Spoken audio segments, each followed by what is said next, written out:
कुटाकुट सुरु गर्नुभएको छ, के गर्नुभयो यो तपाईँहरूले? हामीले कुटाकुट सुरु गरेको होइन, यो बाध्यता हो। कानुन व्यवसायमाथि हातपात गरिनु पछाडि निश्चित रूपमा सर्वोच्च अदालतका प्रधान न्यायाधीशको सहमति र स्वीकृति नभइकन यो काम गरिँदैन। सामान्य विषय होइन। चोलेन्द्र शमशेर राणाको राजीनामा, प्रधान न्यायाधीशको राजीनामा जरुरी छ कि यो आन्दोलन तुहाउने काम तपाईँहरूले नगर्नुहोस्। न्यायपालिकाको पवित्र पोजिसनमा बसेर न्याय बिगार्ने अनि आज आफू ठुलो कुरा गर्ने यो अन्तिम र निर्णायक आन्दोलन हो। राजीनामाका यति धेरै विवादास्पद भइसकेपछि कुनै पनि न्यायाधीश पदमा बस्नु सो पनि हुँदैन। उहाँलाई यति पनि कानुनी र संवैधानिक या त ज्ञानको अभाव हो या त उहाँको अहमता हो। त्यसले उहाँको गरिमालाई समाप्त पार्यो। डाक्टर साहब स्वागत छ। धन्यवाद ज्योति सर। यो सर्वोच्चमा बारका प्रतिनिधिहरू अधिवक्ताहरूले कुटाकुट सुरु गर्नुभएको छ, के गर्नुभयो यो तपाईँहरूले? हामीले कुटाकुट सुरु गरेको होइन। हामी कानुन व्यवसायहरू आन्दोलनरत छौँ। यो कानुन व्यवसायहरूको रहर होइन, यो बाध्यता हो। न्यायपालिकामा जुन किसिमका व्यथिति विकृति देखिएका छन् ती व्यथिति र विकृतिलाई कसैले पनि सहनु हुँदैन। नागरिकहरूले पनि सहनु हुँदैन, कानुन व्यवसायले पनि सहनु हुँदैन, न्यायाधीशले पनि सहनु हुँदैन। न्याय दिने निकाय निष्पक्ष, स्वच्छ, गरिमामय हुनुपर्छ। आज न्याय दिने निकायलाई निष्पक्ष, स्वाधीन, स्वतन्त्र, गरिमामय बनाउनमा सबैभन्दा ठुलो बाधा पुर्याउने काम बिचौलियाहरूले गरे र ती बिचौलियाहरूलाई संरक्षण गर्ने काम न्यायाधीशहरूले गरे र खास गरिकन प्रधान न्यायाधीशले गर्नुभयो। यो विषयलाई लिएर अहिले बार आन्दोलित छ। त यो कन्टेक्स्टमा बारले आफ्ना धारणाहरू शान्तिपूर्ण रूपमा सार्वजनिक गरिराखेको छ र केही समय अगाडिदेखि नै बार आन्दोलनरत छ र कानुन व्यवसायमाथि हिजो मात्रै जसरी प्रहरीहरू लगाएर हातपात गरियो, बल प्रयोग गरियो, यो ज्यादै निन्दनीय घटना, त्यो पनि अदालतको परिसरभित्र। यो सामान्य विषय होइन। कानुन व्यवसायमाथि हातपात गरिनु पछाडि निश्चित रूपमा सर्वोच्च अदालतका प्रधान न्यायाधीशको सहमति र स्वीकृति नभइकन यो काम गरिँदैन। त्यसैले प्रधान न्यायाधीशको दृष्टिकोण के रहेछ, उहाँ न्यायपालिकालाई कस्तो बनाउन खोज्नु भएको रहेछ, न्यायपालिकाप्रतिको उहाँको आस्था, गरिमा र दृष्टिकोण के रहेछ भन्ने कुरो प्रश्न पारेको छ र यसबाट बारको आन्दोलन कति आवश्यक रहेछ भन्ने कुरा झनै प्रश्न भएको छ। त्यसैले कानुन व्यवसायमाथि भएको हिजोको घटना अर्थात् 25 गते, कार्तिक 25 गते भएको घटना ज्यादै निन्दनीय र दुःखद छ। तपाईँले यसो भन्दै गर्दा नि, जस्तो प्रधान न्यायाधीशले बिचौलियाहरूको संरक्षण गरेर भ्रष्टाचारलाई चाहिँ प्रश्रय दिने काम गरे भनेर जो अहिले सङ्गीन आरोप लाग्ने गरेको छ, अझ नाराबाजी, अश्लील किसिमका शब्दहरू प्रयोग भएको पनि देखियो। अधिवक्ताहरूले पनि त आफ्नो आन्दोलनलाई मर्यादित बनाउन सकेको त देखिएन। अदालतका हाताभित्र माइक लगाउने, नारा जुलुस गर्ने, प्रधान न्यायाधीशमाथि मानहानि हुने शब्दहरू प्रयोग हुने, आधारहीन आरोपहरू लगाउने, यस्ता खालका कुराहरू पनि त भइराखेका छन् नि। यसप्रति बारले संवेदनशील हुनु पर्दैन? यति महत्त्वपूर्ण विषय उठिसके पछाडि, सिङ्गो बारले, लिगल कम्युनिटीले उठाइसके पछाडि यो विषयमा छानबिन गर्ने पहिलो दायित्व चाहिँ सर्वोच्च अदालतको फुल कोर्ट, जो 20 जना न्यायाधीश हुनुहुन्छ र सर्वोच्च अदालत नियमले फुल कोर्टको व्यवस्था गरेको छ, त्यो फुल कोर्टको र फुल कोर्टले प्रधान न्यायाधीशको यो विषयमा इन्क्वायरी कमिसन, छानबिन आयोग बनाउनु पर्थ्यो। तर 19 जना न्यायाधीशहरू जो आन्दोलनरत हुनुहुन्छ, उहाँहरू किन आन्दोलनरत हुनुहुन्छ, के कारणले आन्दोलनरत हुनुहुन्छ, किन प्रधान न्यायाधीशको विरुद्धमा इन्क्वायरी कमिसन बनाउन सक्नु भएको छैन, यो प्रश्न मैले पनि उठाएको प्रश्न हो। कानुन व्यवसायहरूले आफ्नो तर्क राख्छन्, आफ्ना दलिल राख्छन्, त्यसलाई प्रमाणित गर्ने कोसिस गर्छन्, तर न्यायाधीशहरू कुनै पनि काम प्रमाणित नभइकन गर्दैनन्। त्यो प्रमाणित हुनुपर्छ। त्यसैले 19 जना न्यायाधीशले जुन काम गरेका छन्, या बेन्च बहिष्कार, चोलेन्द्र शमशेर राणाले राजीनामा दिनुपर्छ भन्ने जुन कुरो उठाएका छन्, त्यसको पछाडि प्रमाण भएर नै उठाएको छन् भन्ने कुरा हामीले बुझ्नुपर्छ। तर यतिले पर्याप्त हुँदैन। उहाँहरूले यो विषयको प्रमाण दिनुपर्छ, किन आन्दोलन गर्नुभयो त्यो कुरा भन्नुपर्छ। यहाँले भनेको कुरा ठिक हो, कानुन व्यवसायहरू पनि मर्यादित हुनुपर्छ। त्यति मात्रै होइन, हामीले लगाउने नाराहरू, हामीले उठाउने आवाजहरू र त्यहाँ व्यक्त हुने शब्दहरू पनि संयमित र मर्यादित हुनुपर्छ। अश्लीलताले, भायोलेन्सले कुनै पनि राम्रो परिणाम ल्याउन सक्दैन। त्यसैले यो विषयमा म पनि चिन्तित छु र त्योभन्दा पनि मेरो चिन्ताको विषय चाहिँ बारको आन्दोलन केवल चोलेन्द्र शमशेर राणाको राजीनामामा मात्रै सीमित हुन पुग्यो भने त्यसले ठोस परिणाम निकाल्न सक्दैन। त्यसैले अहिलेको समस्या भनेको चोलेन्द्र शमशेर राणा एकजना गलत, अरू सबै न्यायाधीशहरू चाहिँ सही ठिक भन्ने होइन। न्याय बिग्रेको, मरेको, बिचौलियाले स्थान पाएको, बिचौलियाले न्याय किनबेच गरेको कुरा त एकजना न्यायाधीशको कारणले मात्रै होइन। यसमा को न्यायाधीशहरू संलग्न छन्, को कानुन व्यवस्थाहरू संलग्न छन्, त्यो सबै विषयमा छानबिन हुनुपर्छ। त्यसले मैले उठाएको कुरा के हो भने नम्बर 1, चोलेन्द्र शमशेर राणाको राजीनामा, प्रधान न्यायाधीशको राजीनामा जरुरी छ। किन जरुरी छ त्यसको म व्याख्या गरौँला, तर त्यतिले मात्रै पुग्दैन। नम्बर 2 र सबैभन्दा महत्त्वपूर्ण, चोलेन्द्र शमशेर राणालाई स्पेस दिने काम त अहिलेकै सरकार र गठबन्धनले गर्यो। न्यायपालिकालाई राजनीतिक रूपमा स्पेस दिने र विवादास्पद बनाउने जुन काम अहिलेका प्रधानमन्त्री र कार्यपालिका र यो गठबन्धनले गर्यो, सबैभन्दा ठुलो दोषी त्यो हो। त्यसले बारको आन्दोलनले अहिलेको गठबन्धनको यो गलत क्रियाकलापको विषयमा पनि प्रश्न उठाउनु पर्दछ, उनीहरूलाई अकाउन्टेबल बनाउनु पर्दछ भन्ने मेरो दृष्टिकोण हो। तर उठाएको छैन। शेरबहादुर बारे अहिलेको उठाएको सरकारबारे, छैन। गठबन्धन बारे के भनिरहेछ भने कोही बोलेको छैन। अझ दललाई हामीलाई सघाउन आउनुहोस् आन्दोलनमा भन्ने खालको अपिल गरिरहेछन् बारका अध्यक्ष। मैले बारका अध्यक्ष लगायतका साथीहरूलाई प्रष्ट रूपमा भनेको छु कि यो आन्दोलन तुहाउने काम तपाईँहरूले नगर्नुहोस्। चोलेन्द्र शमशेरको राजीनामाले मात्रै आन्दोलन तुइन्छ, किनभने त्यसले मात्रै जुडिसियरीको यो समस्याको समाधान गर्न सक्दैन। उहाँहरूले यसलाई सुरुवात, एउटा फर्स्ट स्टेप हो भनेर भन्नुभएको छ। फर्स्ट स्टेपमा चोलेन्द्र शमशेरले राजीनामा दिएपछि तपाईँहरू के गर्नुहुन्छ त? आन्दोलन सिद्धियो? त्यतिले पुग्दैन। त्यसैले यसलाई फर्स्ट स्टेप होइन कि एउटा समग्रतामा सिङ्गो न्यायपालिकाको सुधारका एजेन्डाहरू लानुपर्छ।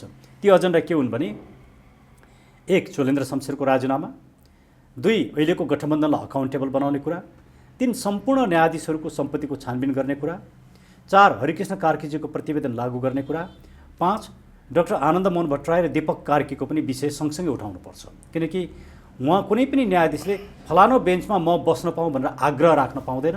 आग्रह राखेर उहाँहरूले जुन निर्णय गर्नुभयो, यो दूषित निर्णयका लागि उहाँहरू जिम्मेवार हुनुहुन्छ।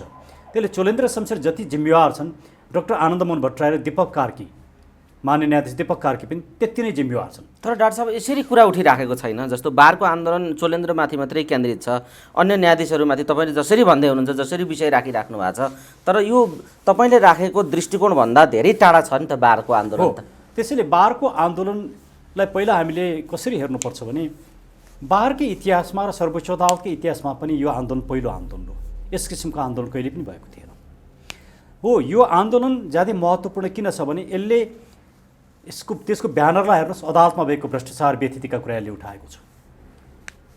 तर त्यो ब्यानर बमोजिमका आवाज उठिराखेका छैनन्।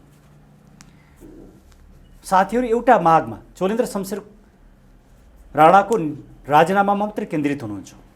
त्यसले मेरो प्रयास के हो भने बारलाई यो सङ्कुचनबाट माथि उठाउने जिम्मेवारी हामी सबैको हो। बार यो सीमित दायरामा सङ्कुचनमा बस्नु हुँदैन। अघि मैले भनेका सबै एजेन्डाहरू बारले बोक्नुपर्छ। बारलाई यो किसिमले नेतृत्व दिनका लागि हामी नलाग्ने र बारको विरोध गर्ने हो भने त्यो आन्दोलन तुइन्छ। बारले गरेका कमी कमजोरी गल्तीलाई सुधार्नुपर्छ।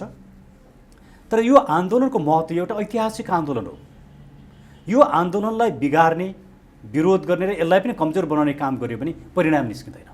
डाक्टर साहब यसो भन्दै गर्दाखेरि सञ्चार माध्यमहरूमा के आइराखेको छ भने प्रधान न्यायाधीश चोलेन्द्र शमशेर राणाले पूर्व प्रधान न्यायाधीशहरूका पालामा भएका राजनीतिक नियुक्तिदेखि अहिलेसम्मका भागमण्डाका नियुक्तिहरूसम्म पसेका सम्पूर्णले राजीनामा गर्नुपर्छ।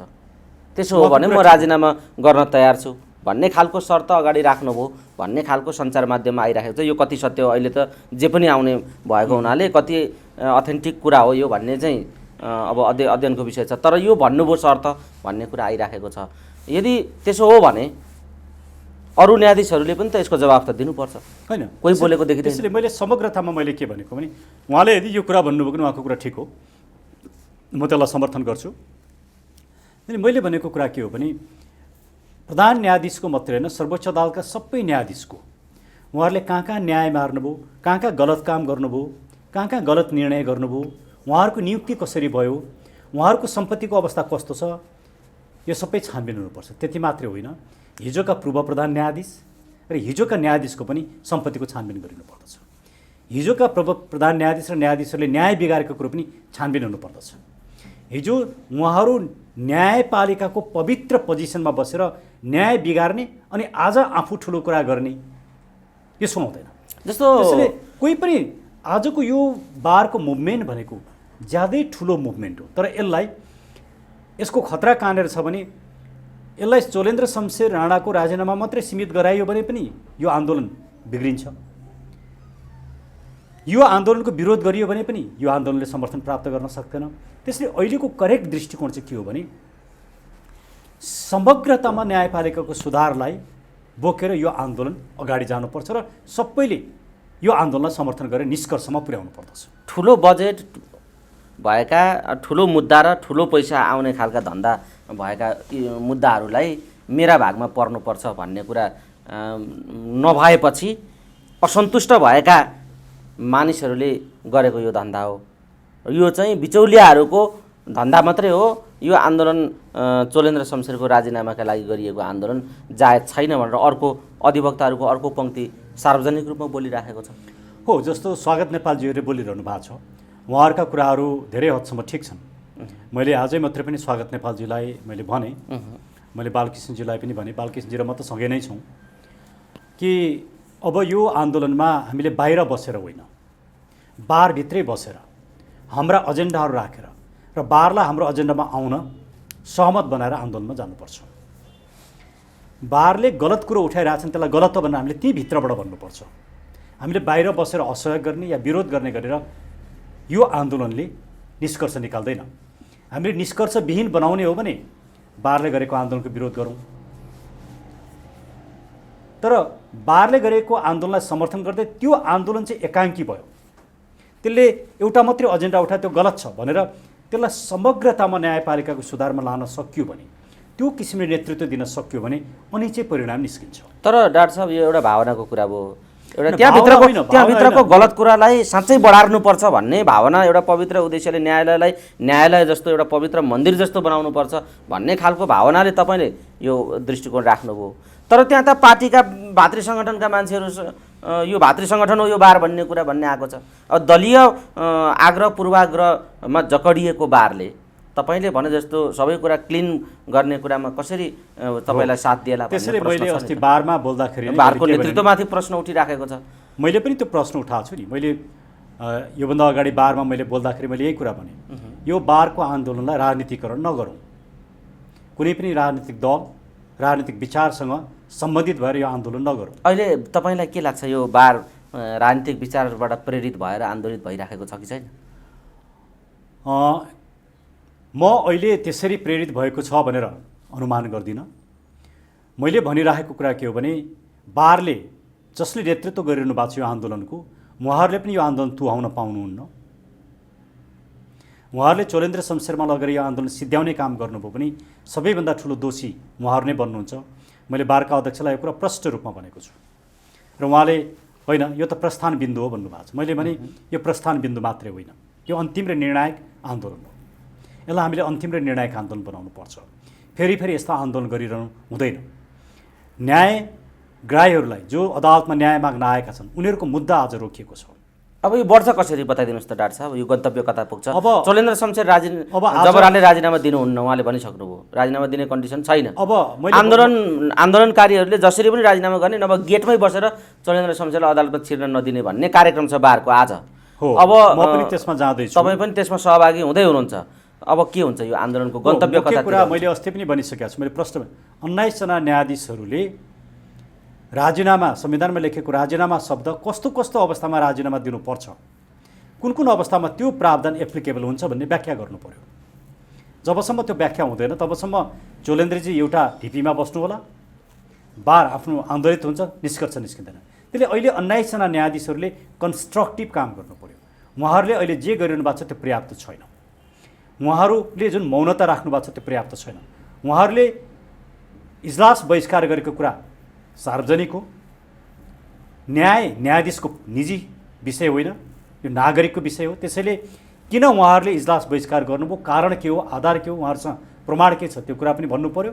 र अब उहाँहरूले संविधानमा भएको राजीनामा शब्दको, प्रधान न्यायाधीश र न्यायाधीशहरूको राजीनामा शब्दको त्यसका प्रिकन्डिसनहरू के हुन् त्यसको संवैधानिक व्याख्या गर्नु पर्यो। उहाँहरूले यति गर्नुभयो भने उहाँहरू राइट ट्र्याकमा हुनुहुन्छ। होइन भने उहाँहरू पनि एउटालाई हटाएर आफू प्रधान न्यायाधीश बन्ने, अर्कोलाई हटाएर अर्को बन्ने, आफ्नो स्वार्थपूर्ति गर्ने, उहाँहरू पनि त्यही खेलमा लागेको भने सिङ्गो न्यायाधीशहरूमाथि भोलि ठुलो प्रश्न उठ्छ। डाक्टर साहब, तपाईँ जसरी विचार राख्दै हुनुहुन्छ, तपाईँको विचार चाहिँ यो बारको आन्दोलनभन्दा पृथक ढङ्गको आइराखेको देखिन्छ। अब यो पृथक विचारले त्यहाँ कति भूमिका खेल्न सक्छ या कति प्रभावकारिता हुनसक्छ तपाईँहरूको विचार भन्ने कुरा एउटा ठाउँमा छ। तर अब डाक्टर साहब, यसको निकास के हो, तपाईँले सोचेको निकास बताउनुहोस् न। यो निकास भनेको चाहिँ मैले अघि भने नि, एक, अहिलेको सरकारलाई अकाउन्टेबल बनाउनु पर्यो। अहिलेको सरकार र पार्लियामेन्टले इन्क्वायरी कमिसन बनाएर छानबिन सुरु गर्नु पर्यो। चोलेन्द्र शमशेर राणाले यदि म ड्यू प्रोसेस अन्तर्गत जान्छु, म पनि डिफेन्स चाहन्छु भन्नुहुन्छ भने सुप्रिम कोर्टले, फुल कोर्टले इन्क्वायरी कमिसन बनाउनु पर्यो, उहाँमाथि महाभियोग लगाउनु पर्यो। अर्को, राजीनामाका यति धेरै विवादास्पद भइसकेपछि कुनै पनि न्यायाधीश पदमा बस्नु सो पनि हुँदैन। त्यसले कुन कुन अवस्थामा राजीनामा दिनुपर्छ, न्यायाधीशहरूको आचार संहिता छ, त्यो आचार संहिता उल्लङ्घन भयो कि भएन, यो व्याख्या गर्नु पर्यो। त्यो व्याख्या यसरी मात्रै समाधान हुन्छ। एउटाले राजीनामा दिनु, अर्कोले राजीनामा नभए हुँदैन भनेर मात्रै समस्याको समाधान हुँदैन। ठ्याक्कै सङ्गीन आरोपहरू के हुन् चोलेन्द्रमाथिका अहिले बारले उठाएका, बताइदिनुहोस् त। नम्बर 1, रञ्जन कोइरालाको मुद्दामा जसरी निर्णय गर्नुभयो त्यो सन्तोषजनक छैन र त्यसको उहाँले जसरी डिफेन्स गर्नुभयो र जुन गलत कानुनी आधार दिनुभयो त्यो नै उहाँलाई महाभियोग लाग्न राजीनामा दिन पर्याप्त छ। एउटा। दोस्रो, उहाँले संवैधानिक परिषदमा जुन भूमिका खेल्नुभयो त्यो भूमिका प्रधान न्यायाधीशको हैसियतले खेल्ने भूमिकाभन्दा उहाँले राजनीतिक रूपमा खेल्ने भूमिका खेल्नुभयो, जसले न्यायाधीश र प्रधान न्यायाधीशको भूमिका नै उहाँले बिर्सिनुभयो। त्यो गलत छ। दोस्रो। तेस्रो, अहिले जुन कार्यपालिकामा भागभण्डा खोज्नुभयो त्यो गलत छ। तेस्रो। चौथो, उहाँले म संवैधानिक परिषदको वरिष्ठ सदस्य हुँ भनेर जुन भन्नुभयो, संविधानमा वरिष्ठ सदस्यको व्यवस्था छैन। उहाँलाई यति पनि कानुनी र संवैधानिक या त ज्ञानको अभाव हो या त उहाँको अहमता हो, त्यसले उहाँको गरिमालाई समाप्त पार्यो।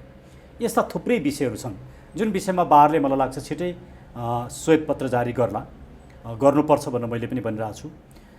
त्यसैले निकास भनेको चोलेन्द्रजीले हट लिएर पनि हुँदैन, अरू न्यायाधीशहरू चाहिँ पवित्र छन्, चोलेन्द्र शमशेर मात्रै गलत हुन् भनेर पनि हुँदैन। समग्रता मैले अघि भनेको 4-5वटा जुन विषय छन् त्यो सबै प्याकेज हामीले लिएर गयो भने मात्रै समाधान आउँछ, अन्यथा समाधान आउँदैन। डाक्टर साहब, तपाईँले यो भन्दै गर्दाखेरि जस्तो रञ्जन कोइरालाको फैसला अनि सर्वोच्चले गरेका राजनीतिक फैसला र अन्य कुराहरू जो अहिले चोलेन्द्रमाथि प्रश्न उठाइएको छ, यी फैसला र प्रश्नका विषयहरूमाथि राजनीतिक दल, स्वदेशी विदेशी सम्पूर्ण शक्तिहरू त्यसमा इन्भल्भ छन्, राजनीतिक दलहरू पनि त्यसमा सहभागी छन्, न्यायाधीश सहभागी छन्, त्यसमा वकालत गर्ने वकिलहरू पनि सहभागी छन्। अनि चोलेन्द्रमाथि मात्रै प्रहार गरेर राजनीतिक दलहरू किन मौन छन्, विशेष राजनीतिक दलहरू किन मौन छन्? यहाँले जे कुरा भन्नुभयो नि, यति सहज रूपमा बिना प्रमाण प्रत्येक कुरालाई बाहिरबाट परिचालित छ भनेर आरोप लगाउने जुन नेपाली प्रवृत्ति छ, यत्रो राजनीतिक निर्णय चोलेन्द्रले एक्लै गरेका होला नि त। निश्चित कल्पनाभन्दा बाहिरको कुरा हो नि। त्यो त 5 जना न्यायाधीशहरू जिम्मेवार छन् नि। जुन निर्णय भयो त्यो निर्णय पछाडि त 5 जना न्यायाधीश, भागवण्डावाला दलहरू पनि त उति नै गठबन्धनवालाहरू। मैले जुन 5वटा कुरा राखेँ, अहिले किन बोल्दैनन् दलहरू भन्ने प्रश्न छ। त्यसले त के पुष्टि गरेको छ भने चोलेन्द्र शमशेर र दलहरू मिलेर काम गरेका रहेछन् भन्ने कुरा त पुष्टि गर्यो नि। आखिर अहिले चोलेन्द्र शमशेरको सपोर्टमा उहाँको ब्याकमा उहाँलाई महाभियोग लाउनु हुँदैन भनेर कसले भनिरहेछन्? दलले भनिरहेछ। दल महाभियोग नलगाउने अनि प्रधान न्यायाधीश मलाई महाभियोग लगाऊ भन्ने, अनि बाहिर सडकमा महाभियोग लगाएर फाल्नुपर्छ भन्ने कुराले त चोलेन्द्र शमशेरलाई बचाउने मात्रै काम गर्छन्। त्यसैले मैले चाहिँ समग्रतामा यसलाई हेरिरहेको छु। मैले चोलेन्द्र शमशेरलाई बचाउनु पनि मलाई छैन, चोलेन्द्र शमशेरको राजीनामा मात्रै गरेर अरूलाई चोलेन्द्र शमशेरको ठाउँमा राखेर आफ्नो स्वार्थपूर्ति गर्ने खेलमा पनि मलाई लाग्नु छैन। अर्को चोलेन्द्र शमशेर ल्याएर पनि हुनेवाला त केही हुनेवाला छैन। त्यसले यसको समग्रतामा सुधार गर्नुपर्छ भन्ने मेरो मान्यता हो, मेरो स्ट्यान्डिङ पनि त्यही हो र आजलाई यति नै मात्र अन्तर्वार्ता। डाक्टर साहब, हामी कुराकानीको अन्तिम चरणमा छौँ। जाँदा जाँदै म तपाईँलाई एउटा जिज्ञासा राखिहालौँ। अब यी समग्र गतिरोधका बीच राजनीति कसरी अगाडि बढ्छ? अब अदालत यस्तो छ, राजनीतिक पार्टीहरू यस्तो छन्, गठबन्धनको दलको हालत, अर्को सरकार चलाउने संयन्त्र बनाउनु पर्ने गठबन्धनलाई पनि अर्को बाध्यता आइलागेको छ। रामचन्द्रजी संयोजक बन्नु भएको छ। यो धन्दा बीच अब यो गतिरोध कसरी अगाडि जान्छ? राजनीतिको चित्र बताइदिनुहोस् त। सरकार चलाउने संयन्त्र संविधानले परिकल्पना गर्दैन, त्यो गैर संवैधानिक काम हो, त्यो गलत हो। नम्बर 1, यो सरकारले कुनै पनि राम्रो काम गर्न सकेको छैन। यो सरकारको लेजिटिमेसीमाथि क्वेसन उठिसकेको छ, किनकि जसरी अदालतको निर्णय आएको रहेछ राजनीतिक भागभण्डा दिएर, त्यो नै यसको लेजिटिमेसीमाथिको क्वेसन भइसकेको छ। र अब बारले जब मुलुकव्यापी रूपमा बार अब आन्दोलित हुन्छ, त्यसले राजनीतिक दलहरूलाई घुँडा टेकाउँछ। राजनीतिक दलहरू बारको आन्दोलनलाई दबाउन सक्दैनन्। यदि बारभित्रैबाट राजनीतिक दलको पृष्ठपोषणमा यो आन्दोलन तुहाउने काम भने बारका पदाधिकारीमाथि ठुलो प्रश्न उठ्छ। धन्यवाद। हस्।